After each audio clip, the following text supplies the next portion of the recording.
केतकी, केतकी का पुष्प होता है सफेद रंग का, कई कई जगह उसको सफेद केवड़ा भी कहा जाता है हिंदी में। ठाकुर जी को केतकी का पुष्प श्रावण के समय बड़ा पसंद है। क्यों? इसकी बड़ी अद्भुत एक कथा है, मैं ध्यान से सुनाऊं। शिव जी की बात आई इसलिए सुना रहा। एक बार क्या हुआ, ब्रह्मा जी और भगवान श्री हरि दोनों बैठे थे, ध्यान से सुनना। तो उनके ठीक, शिव पुराण आदियों में वर्णन है, उनके ठीक सामने महादेव का एक दिव्य आदिलिंग प्रकट हुआ।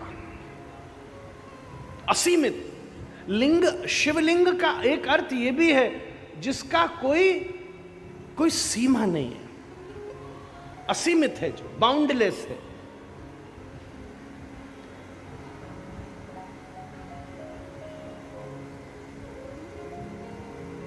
उसी समय ब्रह्मा जी बोले, हैं तो बड़े विशाल, पर एक प्रकार से तो प्रागट्य हुआ है।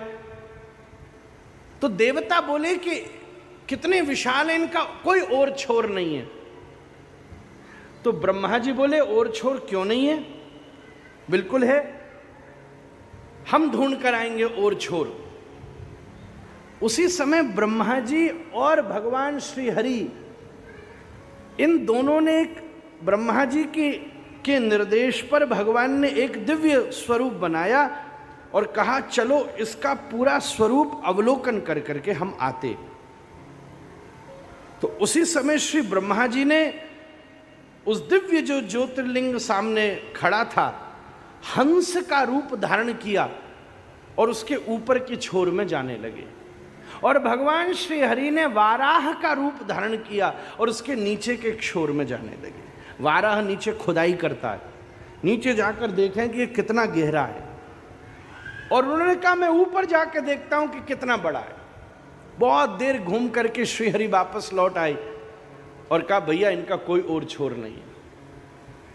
और ब्रह्मा जी लौट करके आए, उन्हें लगा कि भैया हमारी बात असफल ना हो जाए। तो उन्होंने कहा जी मैंने छोर देख लिया, इतने ही तो बने हैं। बोले कैसे प्रमाण होगा कि आपने छोर देख लिया? तो बोले उनके ऊपर एक केतकी का पुष्प चढ़ा हुआ था। वो केतकी के पुष्प को बुलाओ और उसको पूछो। अब ब्रह्मा जी के डर से, सृष्टि करता है भैया, बनाते ही उसको हैं, ब्रह्मा जी के डर से केतकी के पुष्प ने भी कह दिया कि हां नारायण झूठ बोल रहे हैं। और ब्रह्मा जी की विजय हुई कि इनका और छोर है, मैंने देख लिया, ऊपर चढ़ा हुआ था। ये सुनते ही साक्षात महादेव प्रकट हो गए। ऐसा मत करो, ये ठाकुर हमारे हैं। भगवान को झूठा ठहराना, ध्यान दीजिए इधर, भगवान को झूठा ठहराना उचित बात नहीं।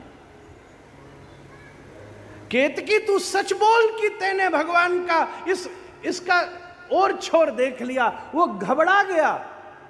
ऐसा कोई काम न करो जिससे ठाकुर जी झूठे साबित हों। भोलेनाथ बोले मैं ये कभी स्वीकार नहीं कर सकता।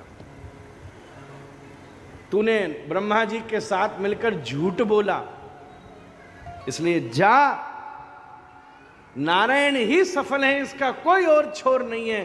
पर आज से मैं व्रत लेता हूं, आज के बाद केतकी का कोई फूल स्वीकार नहीं करूंगा महाराज।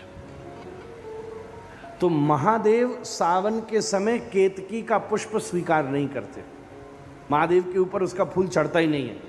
बोले इसने बताओ हमारे भगवान जी को झूठा ठहरा दिया। हमारे ठाकुर साक्षात हमारे राधा वल्लभ लाल महादेव के ठाकुर हैं, उनको झूठा ठहरा दिया। आज के बाद मैं मेरे प्रभु को झूठा ठहराने वाले फूल को स्वीकार ही नहीं करूंगा। उसने बड़ी तपस्या करी।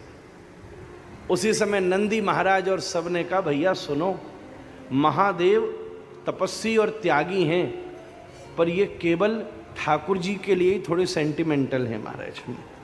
वैसे तो ये कऊ की परवाह ना करें। अब अगर तुम्हें कोई अभय दे सकता है तो स्वयं भगवान ही अभय दे सकते हैं। तब केतकी के पुष्प ने जाकर भगवान से खूब प्रार्थना करी, खूब मनाया। तो भगवान ने कहा, देख महादेव ने जो कहा मैं उसको बाईपास नहीं कर सकता।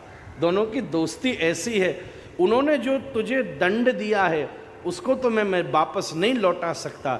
तू महादेव पर तो अब नहीं चढ़ेगा, पर हाँ एक विकल्प मैं स्वीकार किए लेता हूं, क्योंकि तू मेरे शरणागत आया है। धर्म की नीति कहती है तुम जिसको प्रेम करते हो उसकी बात परे मत पहुंचाओ, पर अगर दूसरी तरफ कोई शरणागत भी आया है तो उसको भी ठुकराओ नहीं, ये धर्म की नीति है। तो मैं एक निवेदन कर सकता हूं कि अगर सावन में महादेव तुझे स्वीकार नहीं करेंगे तो तू आ जाइयो, मैं तुझे बड़े प्रेम से स्वीकार कर लूंगा महादेव।